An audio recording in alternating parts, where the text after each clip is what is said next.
Hello everyone! In this quick video, I'll show you how to get your Verizon number transfer PIN so you can easily move your number to a new carrier.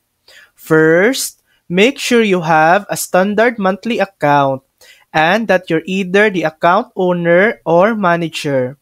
Only they can request the transfer PIN. On your Verizon phone, dial #port.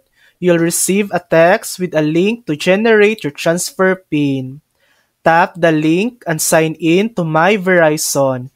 Follow the on-screen instructions to create your transfer PIN. Alternative method, you can also log in to My Verizon through the website or app. Go to Number Transfer PIN and generate it manually. Through this option may not always be available.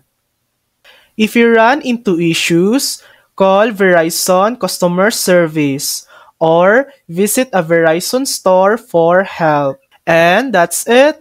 You now have your transfer PIN, which is valid for 7 days and can be used to transfer your number to a new carrier. And that's how to get your Verizon number transfer PIN. Thanks for watching! If this video helped you, please like and subscribe for more helpful tutorials.